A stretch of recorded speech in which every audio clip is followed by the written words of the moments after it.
जातीय जनगणना पर सियासत तेज। किस जाति की कितनी आबादी, उठी जातीय जनगणना की मांग। जातिगत जनगणना को लेकर 10 दलों के नेता पीएम से मिले। 1931 में हुई थी जाति आधारित जनगणना। जातीय जनगणना समर्थकों का मत। आज केंद्र की सरकार के पास में सामाजिक आर्थिक जाति जनगणना के आंकड़े हैं, वो आंकड़े जारी करने से क्यों बच रही है? विकास कार्यक्रम बनाने के लिए जरूरी। उम्मीद करते हैं कि सर्वांगीण विकास के लिए नीतियों में और गणना के अंदर तमाम लोगों का आंकड़ा अगर होगा तो सरकार ज्यादा उन लोगों के लिए लोक कल्याणकारी कार्य कर पाएगा। विरोधियों का मत, देश का सामाजिक ताना बाना बिगड़ सकता है। केंद्र पहले ही कर चुका है जातीय जनगणना से इनकार। जाति क्यों पूछे जनता की। नमस्कार, आप देख रहे हैं प्राइम डिबेट, आपके साथ मैं हूं अभिषेक। देश में जातीय जनगणना की मांग तेज हो गई है। 10 दलों के नेताओं ने पीएम मोदी से मुलाकात कर जातिगत जनगणना की मांग की। इन दलों की मांग है कि विकास कार्यक्रम बनाने के लिए जातीय जनगणना जरूरी है। वहीं विरोधियों का मत है कि इससे देश के सामाजिक ताने बाने पर असर पड़ेगा, यह बिगड़ सकता है। 1931 में जातिगत जनगणना की गई थी। इसके बाद 2011 में जातीय जनगणना हुई, लेकिन सरकार ने आंकड़े सार्वजनिक नहीं किए। सवाल उठता है कि जातीय जनगणना से किसको क्या फायदा होगा? कहीं इससे सामाजिक ताने बाने को नुकसान तो नहीं होगा? तमाम सवाल हैं, इन पर चर्चा करेंगे। पहले देखते हैं प्राइम डिबेट के प्राइम सवाल। तो सवाल नंबर 1 यह है कि जातीय जनगणना की मांग आखिर क्यों? दूसरा सवाल यह है कि जातीय जनगणना से सामाजिक ताने बाने को नुकसान होगा। और तीसरा सवाल यह है कि 1931 से अब तक क्यों नहीं की गई जातीय जनगणना।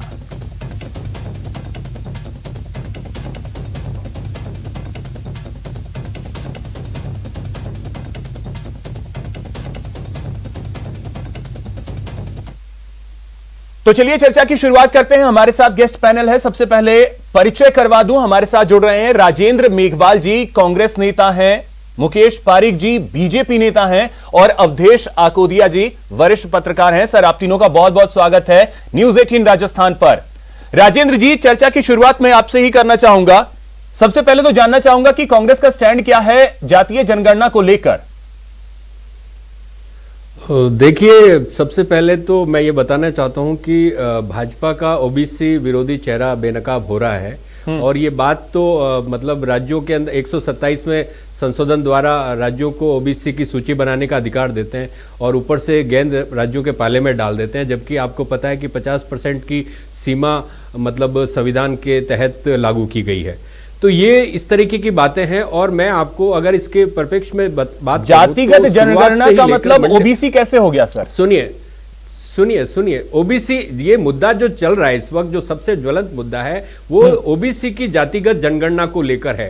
धार्मिक आधार पर भी जनगणना हो रही है, अल्पसंख्यकों की भी जनगणना हो रही है, SC ST की भी जनगणना हो रही है। तो मतलब ओबीसी की जातीय आधार पर जनगणना होनी चाहिए, क्योंकि जब से ये देश आजाद हुआ है तब से लेकर ओबीसी की जो सामाजिक स्थिति है, जनगणना का आधार होता है आर्थिक, सामाजिक और शैक्षणिक। जब तक इन तबकों का सामाजिक, आर्थिक और शैक्षणिक मतलब आंकड़ा हमारे पास नहीं आएगा और जातिगत मतलब उनकी संख्या का नहीं आएगा अनुपात, तो सरकारों के पास में उनके लिए मतलब लोक कल्याणकारी योजनाएं बनाने के लिए कोई बहुत बड़ा आधार नहीं रहेगा। फिर मैं आपको बताना चाहता हूं कि ये मंडल कमीशन का लगातार विरोध करते रहे। मंडल कमीशन की आरक्षण की सिफारिशों को लागू नहीं करना चाहते थे। 1990 का अटल जी का बता दूं, और 2001 में जो सेंसस। तो राजेंद्र जी, कांग्रेस का स्टैंड क्या है? आपने तो बात को घुमा दिया बीजेपी। कांग्रेस का स्टैंड क्या है? मैं बता रहा हूं, कांग्रेस का स्टैंड मैं बता रहा हूं कि 2011 के अंदर हमने मतलब जातीय सेंसस करवाए थे, जिसका वो था कि सोशियो इकोनॉमिक कास्ट सेंसस, तो उसके आंकड़े हमने सामाजिक मतलब कल्याण मंत्रालय को दिए और उसके बाद में तमाम तरीके के, जैसे मतलब ग्रामीण विकास मंत्रालय है, शहरी विकास मंत्रालय, तमाम तरीके, और उसके लिए आपको पता उच्च स्तरीय कमेटी भी बनी वो रिपोर्ट जो है 2016 में मोदी सरकार ने जारी की, लेकिन उसमें से जाति को छिपा दिया गया। 1931 में 1931 में आखिरी बार जो है वो जातिगत जनगणना हुई। देश 1947 में आजाद हुआ। उसके बाद 2011 माफ कीजिएगा, 2011 में जाकर के जातिगत जनगणना, इतने वक्त तक फिर कहां थे? जनगणना हुई 2014 में हमारी सरकार चली गई। तो अब आने वाली जो सरकार थी 2014 में मोदी जी आए, तो मोदी जी को उन आंकड़ों पर काम करना चाहिए। नहीं तो वो बीच के जो 60-65 साल थे उसमें क्या हुआ फिर? आप समझिए ना, उसके बाद में जैसे जैसे मतलब इन वर्गों की मांग उठी, आपको पता होगा कि 79 के अंदर मंडल कमीशन की स्थापना हुई थी, लेकिन मतलब इंदिरा जी के कार्यकाल के अंदर मंडल कमीशन की सिफारिश से हुई, मंडल कमीशन ने अपनी रिपोर्ट इंदिरा जी को सुपुर्द की। ठीक है, तो स्पष्ट शब्दों में अगर मैं समझूं तो कांग्रेस चाहती है कि जातिगत जनगणना होनी चाहिए। जी होनी चाहिए, ठीक है। अब मुकेश जी, एक बहुत बड़ा मुद्दा है जी। ठीक है मुकेश जी, बीजेपी ऐसा लग रहा है कि दो फाड़ में है। कुछ नेता चाहते हैं कि जातिगत जनगणना हो, कुछ चाहते हैं नहीं हो।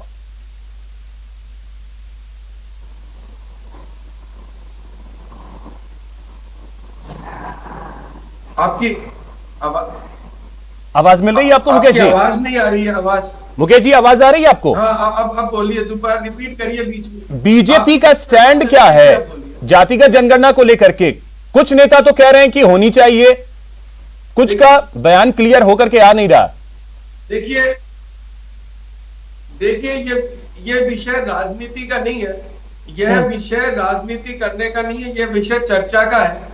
इस पर चर्चा करनी चाहिए और चर्चा करके ये सरकार डिसाइड करेगी कि इसका किस आधार पर कैसे होगा। आपको जानकारी होगी कि अभी एक कमीशन की रिपोर्ट आना बाकी है, एक पिटीशन भी सुप्रीम कोर्ट में पेंडिंग है, और इस पर जितनी चर्चा होगी, बहुत सारे इसमें कॉम्प्लिकेशंस हैं। आपको जानकारी है कि 5000 के लगभग जातियां और उपजातियां हैं। कुछ जातियों के लोग जिन्होंने धर्म परिवर्तन कर लिया है, उनका क्या स्टेटस रहने वाला है, किसी ने अंतर जातीय विवाह किए हैं, उनका क्या स्टेटस रहने वाला है, ऐसी बहुत सी चीजें हैं। मेरा ये मानना है कि इस पर जो दल राजनीति करने की बजाय चर्चा करे, और अगर इसका वास्तविक कोई ऐसा हल निकलता हो तो सरकार उस पर निश्चित रूप से सरकार के सामने मांग आई है। नहीं तो आज जो डेलीगेशन प्रधानमंत्री से मिला है मुकेश जी, जो डेलीगेशन आज प्रधानमंत्री से मिला है उसमें तो बीजेपी के भी नेता थे, तो वो तो साफ कह रहे हैं कि होनी चाहिए जनगणना। और अगर इस विषय को राजनीति से ना जोड़ा जाए तो फिर इसे राजनीति से दूर कैसे रखा जाए, आप ही बता दीजिए। नहीं, इसको राजनीति से ये एक बहुत बड़ा विषय है कि जाति, आपको जानकारी है कि अभी हमारे कांग्रेस के प्रवक्ता कह रहे थे कि कांग्रेस ने ये 2011 में, ये तो कुछ चीजें तो ऐसी है कि जो बिना तथ्यों के बोल देते हैं, लेकिन लोकसभा में ये रिकॉर्ड है कि चिदम्बरम जी ने 2011 में मनमोहन सिंह के कार्यकाल में जवाब दिया है कि जातिगत जनगणना नहीं होनी चाहिए, इसको नहीं जारी करना चाहिए, इसको जारी करने से हमारा जो सामाजिक वो है वो सिस्टम बिगड़ जाएगा, हमारे जो संविधान की मूल भावना है, जो बाबा साहब के संविधान की मूल भावना है, उसके साथ न्याय नहीं होगा। इस प्रकार का उन्होंने जवाब लोकसभा में दिया है, ये लोकसभा के रिकॉर्ड में है। आज कांग्रेस इस प्रकार की जब बात करती है तो ये बड़ा हास्यास्पद लगता है। भारतीय जनता पार्टी इस बात के लिए प्रतिबद्ध है कि पंक्ति में बैठा हुआ अंतिम व्यक्ति। देखिए मुकेश जी, आपने कहा तो ये राजनीति का विषय है नहीं, लेकिन जब मैंने कांग्रेस से सवाल पूछा तो जवाब बीजेपी से शुरू होता है, बीजेपी से सवाल पूछा तो जवाब कांग्रेस से शुरू होता है, और आप कहते हैं कि इस पे सियासत नहीं बल्कि चर्चा होनी चाहिए। ये कैसे होगा, ये समझ से परे है। ठीक है, अब अवधेश जी आपसे समझना चाहूंगा कि जातीय जनगणना की मांग हमेशा से उठती तो रही है, लेकिन जरूरत क्या है इसकी? देखिए अभिषेक जी, जो जाति है हमारे भारत देश में वो एक हकीकत है, उसको कोई भी व्यक्ति झुटला नहीं सकता है। हमारी पूरी की पूरी जो सामाजिक संरचना है वो जातियों पर टिकी हुई है। हमारी पूरी की पूरी जो राजनीति है वो जातियों पर टिकी हुई है। बिल्कुल। मुख्यमंत्री, प्रधानमंत्री, मंत्री, सांसद, विधायक, इनके टिकट जो मांगे जाते हैं और जो बांटे जाते हैं वो जातिगत आधार पर मांगे और बांटे जाते हैं। मंत्रिमंडल का गठन होता है तो उसमें जातीय संतुलन का ध्यान रखा जाता है। मुख्यमंत्री का चेहरा किसी को घोषित किया जाता है तो जाति का ध्यान बंटवारे से ही शुरुआत होती है। तो जो काम आप दबे छिपे करते हैं उसको एक लीगल वे में करने में आपको क्या दिक्कत है? इससे कौन सा सामाजिक ताना बना है जो आपका बिगड़ जाएगा? किस जाति की कितनी संख्या है, उसकी सोशियो इकोनॉमिक कंडीशन क्या है, ये यदि पता लगता है तो मेरे हिसाब से जो हम चीजें करते आ रहे हैं केवल अनुमान के आंकड़ों के आधार पर, तो वास्तविक आंकड़े अपने को मिल जाएंगे। सरकार को योजनाएं बनाने में उसका लाभ होगा। जो राजनीतिक दल हैं उनको राजनीति करने में सहूलियत मिल जाएगी। तो जाति या तो आप जाति को समाप्त करने की तरफ कोई कदम उठाइए कि जाति विहीन समाज भारत में होना चाहिए। जब जाति हमारे यहाँ की हकीकत है तो उसको आप स्वीकार कीजिए, क्योंकि आप दबे छुपे आप सारी चीजों में उसको करते हैं। जातिगत आधार पर योजनाएं बनती हैं, जातिगत आधार पर हमारे यहाँ पेशे हैं। नहीं तो इसमें जो दलील दी जा रही है अवधेश जी, इसमें जो दलील दी जा रही है कि जब हमें पता रहेगा कि कौन सी जातियां कितनी है तो हम विकास जो है वो बेहतर तरीके से कर पाएंगे। ये आधार कैसे? क्योंकि जो भी योजनाएं बनती हैं आज के डेट में, चाहे वो एससी के लिए हो, एसटी के लिए हो, ओबीसी के लिए हो, जनरल के लिए हो, अल्पसंख्यकों के लिए हो, उसमें अड़चन कहां आ रही है? वो भी कास्ट की वजह से। देखिए, अड़चन, सबसे बड़ी अड़चन उसमें यह है, देखिए एससी और एसटी की तो संख्या हमको पता है, हाँ वो अलग है। जो ओबीसी कैटेगरी में जो जातियां आती हैं या जो सवर्ण जातियां हैं उनका एग्जैक्ट आंकड़ा सरकारों के पास नहीं है, जबकि इस्तेमाल आप सब जगह उनका करते हैं। जैसे आपने अभी आर्थिक आधार पर सवर्णों को आरक्षण दिया, तो आपको कैसे पता लगा कि उनकी सोशो जो इकोनॉमिक कंडीशन है वो खराब है? ओबीसी को आप रिजर्वेशन देते हैं, वो कई बार हाई कोर्ट में जाके, सुप्रीम कोर्ट में जाके अटक जाता है मामला, क्योंकि आप आरक्षण देते हैं उसकी सामाजिक आर्थिक परिस्थितियों को ध्यान में रखकर नहीं देते हैं, राजनीतिक परिस्थितियों के आधार पर आप निर्णय करते हैं। तो ये जब चीजें सामने आ जाएंगी, जातिगत आंकड़ा सामने आ जाएगा, तो ये जो चीजें होती हैं, ये जो कोर्ट में मामले अटक जाते हैं, ये नहीं अटकेंगे और ज्यादा बेहतर ढंग से आप चीजों को कर पाएंगे। या तो आप ये कीजिए कि जो जाति नाम की जो चीज है उसको समाप्त कर दीजिए, या आप उसको सही ढंग से इंप्लीमेंट कर लीजिए। राजेंद्र जी देखिए, हम 21वीं सदी में जी रहे हैं। जब अगर देखें तो अमेरिका जो है वो मंगल पे लाइफ ढूंढ रहा है, चाइना जो है हमारा पड़ोसी वो अपना अंतरिक्ष स्टेशन बना रहा है, और हम जाकर के अब ये पूछेंगे कि भैया तुम्हारी जाति क्या है? हम उनसे खुद को कैसे कंपेयर कर पाएंगे फिर? नहीं, ऐसा कुछ भी नहीं है। हमने भी जो अंतरिक्ष से लेकर और पूरी की पूरी प्रगति, सामरिक क्षेत्र में भी हमारी प्रगति हुई है और हम परमाणु शक्ति संपन्न राष्ट्र हैं। आर्थिक शक्ति भी हमारी 2014 तक बहुत अच्छी थी। दुर्भाग्य से ये कोरोना काल और पिछली सरकार की नीतियों की वजह से हम पिछड़ गए, वो एक अलग बात है। लेकिन मैं बताना चाहता हूँ, पारिक साहब ने एक बात कही थी कि चिदम्बरम जी ने, मैं इनको ये बात कहना चाहता हूं कि 2011 की जनगणना, मतलब ओबीसी की जनगणना जातिगत आधार पे हुई थी। अब मैं बताना चाहता हूं कि 2010 के अंदर गोपीनाथ मुंडे जी ने संसद में क्या कहा था, लोकसभा में, वो इनको शायद याद नहीं है। और उसके बाद में पिछली सरकार के अंदर जो तत्कालीन गृह मंत्री थे हमारे राजनाथ सिंह जी, उन्होंने भी कहा था कि जातिगत, ओबीसी की जातिगत जनगणना होनी चाहिए। तो अब आप बताइए, भाजपा अपने आप को कहां छुपाना चाहती है? भाजपा दो नावों की सवारी करती है। और मैं फिर बोलना चाहता हूं कि आरक्षण कोई आपका गरीबी उन्मूलन राजेंद्र जी, फोकस जो है ओबीसी पे अगर दिया जा रहा है, यानी एससी एसटी हो गया, ओबीसी हो गया, जनरल को आप भूल गए जी। जनरल का काम नहीं, जनरल को भूलने का सवाल नहीं है ना, जनरल को भूलने का सवाल नहीं है। एससी एसटी हो गया, इस चीज को ओबीसी हो गया, देखिए जनरल 1947 से लेकर माइनॉरिटीज वो कहां गए? बात बताइए, 1947 से लेकर अभी तक आप मुझे बता दीजिए, ओबीसी के सुप्रीम कोर्ट में कितने जज हैं? बता दीजिए मेरे को आप। कितने यूनिवर्सिटीज में मतलब वाइस चांसलर है, कितने प्रोफेसर है, असिस्टेंट प्रोफेसर, एसोसिएट प्रोफेसर है? केंद्रीय सेवाओं के अंदर 2007 के अंदर, मतलब उच्च शिक्षा के अंदर आरक्षण हमारी यूपीए सरकार ने दिया, ठीक है। और राजेंद्र जी, पीवी नरसिंहा राव जी ने 27% ओबीसी को आरक्षण दिया। राजेंद्र जी एक बात बताइएगा, जो मतलब जी निजी क्षेत्र में भी आरक्षण की वकालत करते हैं, तो जी एक बात बताइएगा, जब तबीयत खराब होती है तो अपनी जाति वाले डॉक्टर को खोजते हैं। सर देखिए, जब बच्चों के लिए मैं आपको जब बच्चों के लिए टीचर की जरूरत होती है तो अपनी जाति वाले टीचर को खोजते हैं क्या? आप सर्च कर लीजिए, आप सर्च कर लीजिए, ये जो तर्क है ना, ये तर्क बेमानी हो गए। आप सर्च कर लीजिए दुनिया के टॉप सर्जन किस तबके से आते हैं, आप सर्च कर लीजिए। अच्छा, अब डॉक्टरों में भी तबका ढूंढेंगे आप किसी नहीं मैं ना आपने कहा ना कि आपकी जाति का ढूंढिए, इसलिए देखिए नहीं मैंने पूछा आपसे कि क्या ढूंढते हैं क्या? अवसर मिलेगा नहीं, जिनको अवसर मिलेगा वो अपने आप को साबित करेगा। लेवल प्लेइंग फील्ड होना चाहिए। एक बच्चा गर्त में खड़ा और एक बच्चा शहर की मतलब बुलंदी पे खड़ा है, उसकी क्या तुलना की जा सकती है? तो वो जाति पूछ करके ही होगा, वो जाति पूछ करके ही होगा। सामाजिक नहीं, जब जाति पूछकर आप टिकट दे सकते हो, जाति पूछकर आप ये सवाल आपने ये आपने सही बात कही कि जब हम इसे जो अभी अवधेश जी ने कहा कि चोरी छिपे जब हम कर रहे हैं तो उसे खुल करके क्यों ना करें? मुकेश जी नहीं खुल करके करने की सवाल नहीं है, उनकी संख्या बल जानने का मौका है। आज ओबीसी की संख्या लगभग 52% के आसपास है और उनका आरक्षण मुकेश पारीक जी देखिए, आखिरकार बात वहीं पे घूम करके आ गई सियासत पे। आपने कहा था कि सियासत नहीं होनी चाहिए, लेकिन घूम फिर करके तो वहीं आएंगे सर, सियासत पे। अगर जाति, हम आज की युवा जो है वो जाति से ऊपर उठना चाहती है। आज कोई ये नहीं जानना चाहता कि सामने वाले की जाति क्या है, वो ये जानना चाहता है कि उसका टैलेंट क्या है। और अब हमारे यहां के पॉलिटिकल पार्टी जो है वो कह रही हैं कि हम जातियों के आधार पे पहले देखेंगे, जानेंगे कि कितने कितने लोग हैं, पता करेंगे कि कितनी संख्या है उनकी, और उस आधार पे हम विकास कार्यक्रमों का निर्माण करेंगे। यह कैसे होगा सर? युवा कहां जाए फिर?